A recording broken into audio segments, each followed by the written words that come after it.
Amados Padre Alexandre, Padre Rivelino, que nos acompanha, Diácono Paulo, queridos e amados peregrinos, depois de 18 anos, volto a este lugar com uma devoção mais profunda a São Padre Pio de Pietrelcina.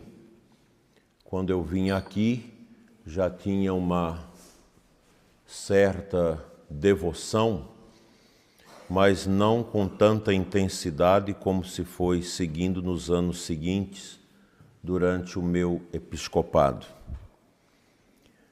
Não somos nós que escolhemos Padre Pio como nosso santo de devoção, mas é ele que nos escolhe. Eu fui escolhido por Padre Pio lendo algumas coisas sobre ele. Só muito depois fui assistir o seu filme e senti uma identificação profunda do meu sacerdócio ministerial com o sacerdócio de Padre Pio. O seu amor à Eucaristia, o seu amor à Nossa Senhora e o seu amor ao Santo Padre, o Papa. Nós conhecemos a história deste santo e sabemos que os sinais profundos de Deus na vida de Padre Pio já começaram no início da sua vida, na sua infância. Isso a gente pode ver tanto no filme de Padre Pio quanto na sua biografia. E São Padre Pio tinha uma profunda intimidade com o mistério da paixão de Cristo. Isso foi se intensificando até que naquela tarde de 1908, ele teve esta experiência das estigmas que o acompanharam por 50 anos, numa íntima unidade com a paixão de Cristo. São Padre Pio possuía apenas as dores. Era um homem totalmente despojado, pobre, sem busca de fama, nada disso. Ele não gostava dessas coisas de elogios. Era um padre um temperamento muito duro, mas ao mesmo tempo um coração extremamente acolhedor, né? Então, as estigmas podem ser vistas como uma experiência de união íntima com Cristo e sua paixão. Padre Pio, que carregava as chagas por décadas, é um testemunho vivo, ao lado também do seu pai seráfico, São Francisco, que também foi estigmatizado. Ele é o único padre que recebeu estigma na história da Igreja. E assim ele soube unir a sua vida ao sofrimento humano e entendeu que tudo pode ser transformado em canal de graça para o mundo, as dores. Sua estigmatização não foi apenas uma experiência física, mas sobretudo espiritual. Foi uma forma de ele participar do mistério redentor de Cristo, oferecendo o seu sofrimento pelos pecadores e pela salvação das almas. São Padre Pio teve uma grande preocupação também com o sofrimento do corpo das pessoas. Por isso, a sua obra magnífica, que ainda continua com todo o seu esplendor, como um dos melhores centros médicos da Itália, que é o Ospedale dei Sofferenti, o Hospital dos Sofredores, que ele teve uma intuição inicial para atender os doentes dessa região e, sobretudo, os mutilados de guerra. E a história de Padre Pio é muito grande. Na minha vida pessoal, eu posso dizer que os milagres são muitos, que eu já vi acontecer através de São Padre Pio. Durante a Covid-19, tive muitos milagres, muitas intimidades com o Padre Pio, foram muitas pessoas salvas. Eu me lembro do Beto, que é da Secretaria Nacional do ECC, que trabalha comigo, lá de São Paulo, Santo André. Ele e a esposa tiveram a Covid, os dois são obesos.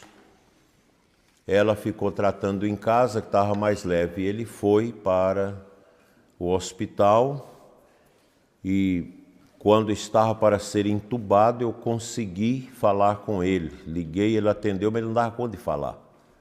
Eu fiz uma oração e pedi a São Padre Pio e tive a visão de Padre Pio naquele leito de hospital, colocando as mãos sobre os seus pulmões. E foi um momento muito bonito e eu sentia que ele chorava no telefone. Depois os médicos fez novamente o exame, você não precisa de internamento. É um hospital judeu. Quando da saída ele foi entrevistado por um grupo de pessoas especializadas em curas miraculosas, que fez um interrogatório com ele, o que aconteceu que ele melhorou. Porque era dado que certeza a intubação com pouca chance de vida. E ele contou a experiência da oração que recebeu com o Padre Pio. Isso foi relatado como desses casos extraordinários que extrapolam a metodologia da ciência.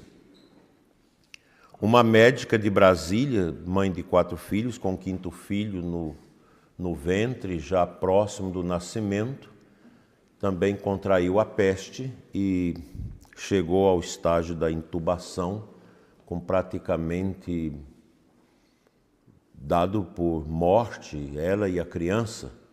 Então me ligaram e após a missa na catedral a gente foi para a sacristia e quem me pediu as orações, nós colocamos a mão no crucifixo e pedimos a intercessão de São Padre Pio. E eu tive a visão mística interior de Padre Pio entrando na UTI, ela entubada, ele mancando por causa das estigmas, colocou as 2 mãos em cima dos pulmões daquela médica e tive a visão também de Santa Jeane, que colocava a mão sobre o ventre onde estava a criança. Poucos dias depois, ela deixou a intubação, a UTI, e graças a Deus foi curada sem sequelas para ela e para a criança. Um padre meu internado com a peste, terrivelmente, ele, a mãe e a irmã. E rezando para os 3, São Padre Pio me comunicou no coração para preparar o velório do padre. E a mãe e a irmã seriam curadas, como de fato aconteceu. A minha tia, que ajudou a nos criar quando órfãos pequenos, uma pessoa muito amada, que foi entubada sem necessidade, mas paciência no meio daquela coisa toda, um hospital novo sendo inaugurado para isso. E quando eu a visitei, que fui orar para ela, Padre Pio disse no meu coração: prepare o sepultamento. Então, é um santo que tem estas propriedades muito grandes. Eu tenho muitos milagres de Padre Pio, mas são muitos. A gente nem lembra de todos que ele realiza. Agora, Padre Pio é sincero e a gente sente essa comunicação dele. Se vai ter ou não vai ter. Às vezes as pessoas me pedem oração, o que o senhor viu? Não sei. Porque as pessoas às vezes querem saber. Quando a gente sente que vai ser curado, eu falo. Agora, quando a gente sente que realmente é uma situação difícil, a gente fica em silêncio, pede para colocar nas mãos de Deus. Mas Padre Pio era assim, as mães vinham aqui, no tempo da Segunda Guerra Mundial, e diziam: Padre Pio, já há tantos meses que eu não recebo notícia do meu filho que está na guerra.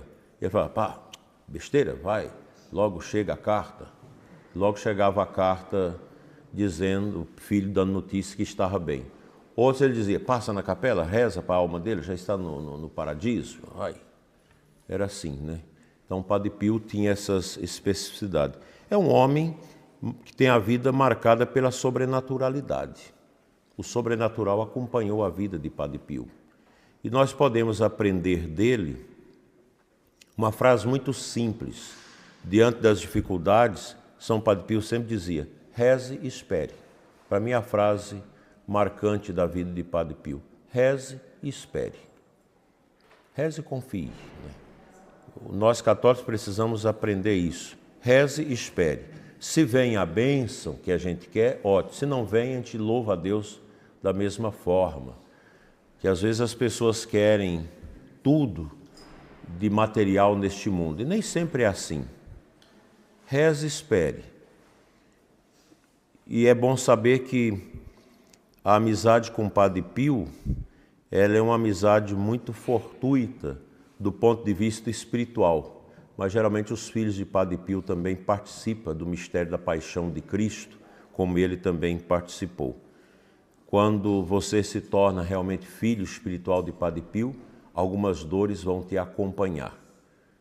A gente não vai ter, às vezes, as estigmas externas, pouca gente tem, ou teve na história da igreja, mas nada impede que a gente as tenha de forma mais interna, nas dores que nos levam a configurar a paixão de Nosso Senhor Jesus Cristo. Aliás, a vida de um católico deve ser sempre um aprendizado com a cruz. Nós não somos protestantes, nós somos católicos e nós temos a cruz como esse grande sinal eloquente da nossa fé. Os nossos cartuchos, grandes monges cartuchos, nos seus poucos mosteiros existentes, tem a cruz em cima do globo terrestre e a inscrição State Crux dum volvitur orbi. A cruz de Cristo estática assiste o mundo que gira ao seu redor. Para nós católicos, a cruz é o sinal mais tenaz para a nossa existência. Não é à toa que na Sexta-feira Santa nós temos aquela celebração de adoração da cruz, que na verdade é a adoração do mistério que a cruz representa para nós. Portanto, saiamos daqui com a paz franciscana que São Padre Pio nos oferece, mas com a certeza de que na vida a gente ama e sofre.